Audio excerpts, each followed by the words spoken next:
السلام علیکم ورحمۃ اللہ وبرکاتہ۔ آج کا عنوان پہلا عمرہ اسلامی چینل لیا۔ حضرت خالد بن ولید رضی اللہ عنہ فرماتے ہیں کہ میں نے خواب میں دیکھا کہ میں ایک انتہائی تنگ اور خشک علاقے میں ہوں، لیکن پھر اچانک وہاں سے نکل کر ایک نہایت سرسبز شاداب اور بہت بڑے علاقے میں پہنچ گیا ہوں۔ اس کے بعد جب ہم نے مدینہ منورہ کی طرف روانہ ہونے کا فیصلہ کیا تو مجھے صفوان ملے۔ میں نے ان سے کہا، صفوان، تم دیکھ رہے ہو کہ محمد عرب و عجم پر اچھاتے جا رہے ہیں، اس لیے کیوں نہ ہم بھی ان کے پاس پہنچ کر ان کے اطاعت قبول کر لیں، کیونکہ حقیقت میں ان کی سربلندی خود ہماری ہی سربلندی ہوگی۔ اس پر صفوان نے کہا، میرے علاوہ اگر ساری دنیا بھی ان کے اطاعت قبول کر لے، میں پھر بھی نہیں کروں گا۔ اس کا جواب سن کر میں نے سوچا اس کا باپ اور بھائی جنگ بدر میں مارے گئے ہیں، لہٰذا اس سے امید رکھنا فضول ہے۔ چنانچہ اس سے مایوس ہو کر میں ابو جہل کے بیٹے اکرمہ کے پاس گیا اور اس سے بھی وہی بات کی جو صفوان سے کہی تھی، مگر اس نے بھی وہی جواب دیا۔ میں نے کہا، اچھا خیر، لیکن تم میری بات کو راز میں رکھنا۔ جواب میں اکرمہ نے کہا، ٹھیک ہے، میں کسی سے ذکر نہیں کروں گا۔ اس کے بعد میں عثمان بن طلحہ سے ملا، یہ میرا دوست تھا۔ اس کے بھی باپ اور بھائی وغیرہ غزوہ بدر میں مارے جا چکے تھے، لیکن میں نے اس سے دل کی بات کہہ دی، اس نے فوراً میری بات مان لی۔ ہم نے مدینہ جانے کا وقت، دن اور جگہ طے کر لی۔ ہم دونوں مدینہ منورہ کی طرف روانہ ہوئے۔ ایک مقام پر ہمیں عمرو بن عاص رضی اللہ عنہ ملے۔ ہمیں دیکھ کر انہوں نے خوشی کا اظہار کیا، ہم نے بھی انہیں مرحبا کہا۔ اس کے بعد عمرو نے وجہ پوچھی، آپ لوگ کہاں جا رہے ہیں؟ ہم نے صاف کہہ دیا، اسلام قبول کرنے جا رہے ہیں۔ عمرو بن عاص نے فوراً بولے، میں بھی تو اسی لیے جا رہا ہوں۔ اس پر تینوں خوش ہوئے اور مدینہ منورہ کی طرف چلے۔ آخر حرا کے مقام پر پہنچ کر قریب ہم اپنی سواریوں سے اترے۔ ادھر اللہ کے رسول کو ہماری آمد کی اطلاع ہو گئی۔ آپ نے اپنے صحابہ سے ارشاد فرمایا، مکہ نے اپنے جگر پارے تمہارے سامنے لاٹ ڈالے ہیں۔ اس کے بعد ہم اپنے بہترین لباس میں رسول اللہ کی خدمت میں حاضر ہونے کے لیے چلے۔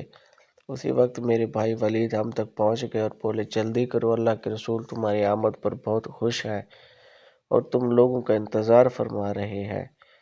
چنانچہ اب ہم تیزی سے آگے روانہ ہوئے، یہاں تک کہ حضور کے سامنے پہنچ گئے۔ ہم نے آپ صلی اللہ علیہ وسلم کو سلام کیا، آپ نے گرم جوشی سے سلام کا جواب دیا۔ اس کے بعد میں نے کہا، میں گواہی دیتا ہوں کہ اللہ کے سوا کوئی معبود نہیں، اور یہ کہہ کہ آپ اللہ کے رسول ہیں۔ اس پر حضور اکرم نے فرمایا، تمام تعریفیں اسی اللہ کے لیے ہیں جس نے تمہیں ہدایت فرمائی۔ میں جانتا تھا کہ تم عقل مند ہو، اس لیے میری آرزو تھی، مجھے امید تھی کہ تم خیر کی طرف ضرور جھکو گے۔ اس کے بعد میں نے عرض کیا، اللہ کے رسول، اللہ تعالیٰ سے دعا فرمائیں کہ وہ میری ان غلطیوں کو معاف فرما دے جو میں نے آپ کے مقابلے میں آ کر کی ہے۔ حضور صلی اللہ علیہ وسلم نے ارشاد فرمایا، اسلام قبول کرنا سابقہ تمام غلطیوں اور گناہوں کو مٹا دیتا ہے۔ اسی طرح عمرو بن عاص اور عثمان بن طلحہ رضی اللہ عنہما آگے آئے اور انہوں نے بھی اسلام قبول کیا۔ یہاں پر بات ذہن میں رہے کہ عمرو بن عاص نے دراصل اس سے پہلے شاہ حبشہ نجاشی کے ہاتھ پر اسلام قبول کر لیا تھا۔ اس طرح ایک تابعی کے ہاتھ پر ایک صحابی نے اسلام قبول کیا۔ کیونکہ نجاشی صحابی نہیں ہے، انہوں نے حضور اقدس کو نہیں دیکھا تھا، لیکن تابعی وہ اس لیے ہیں کہ انہوں نے صحابہ کرام کو دیکھا تھا۔ حضرت خالد بن ولید کے مسلمان ہونے کے بعد حضور نبی کریم صلی اللہ علیہ وسلم نے ہمیشہ گھوڑ سوار دستے کا امیر بنائے رکھا۔ یہ تھی تفصیل ان تینوں حضرات کی ایمان لانے کی۔ حضرت عمرو بن عاص بھی بہترین جنگی صلاحیتوں کے مالک تھے۔ وہ خود فرماتے ہیں کہ اللہ کی قسم، ہمارے مسلمان ہونے کے بعد اللہ کے رسول نے جنگی معاملات میں میرے اور خالد بن ولید کے برابر کسی کو نہیں سمجھا۔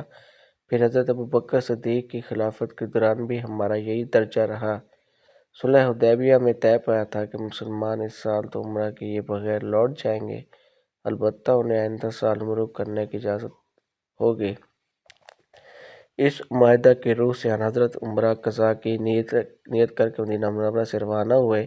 اس موقع پر حضرت کے ساتھ 2000 صحابہ تھے۔ روانہ ہوتے وقت حضور نے اعلان فرمایا تھا کہ جو لوگ صلح حدیبیہ کے موقع پر موجود تھے ان سب کا ساتھ چلنا ضروری ہے۔ چنانچہ وہ سبھی صحابہ ساتھ چلنے روانہ ہوئے۔ ان کے علاوہ کچھ وہ تھے جو حدیبیہ میں شریک نہیں تھے۔ حضور کے ساتھ قربانی کے جانور بھی تھے۔ اس سفر میں حضور نے احتیاط کے طور پر ہتھیار بھی ساتھ لیے۔ مسلمانوں میں سے 100 آدمی گھڑ سوار تھے، ان کے امیر محمد بن مسلمہ تھے۔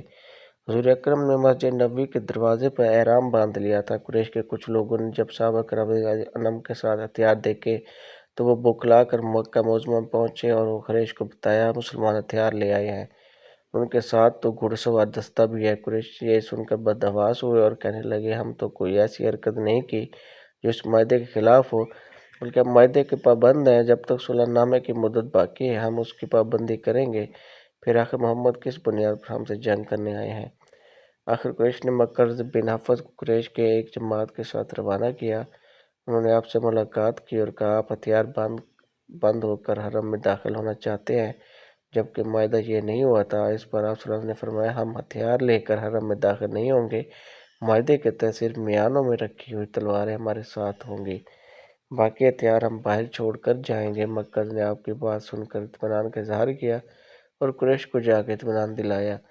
جب حضور اقدس کے مکہ معظمہ میں داخلے کا وقت آیا تو قریش کے بڑے بڑے سردار مکہ معظمہ سے نکل کر کہیں چلے گئے، ان لوگوں کو حضور اقدس سے بغض تھا، دشمنی تھی، وہ مکہ معظمہ میں حضور اقدس کو برداشت نہیں کر سکتے تھے، اس لیے نکل گیا۔ آخر آپ نے اور صحابہ کرام رضی اللہ عنہم مکہ معظمہ میں داخل ہوئے، حضور اقدس اسی وقت اپنی اونٹنی قصبہ پر سوار تھے، صحابہ کرام آپ کے دائیں بائیں تلواریں لیے چل رہے تھے، سب لبیک اللہم لبیک پڑھ رہے تھے۔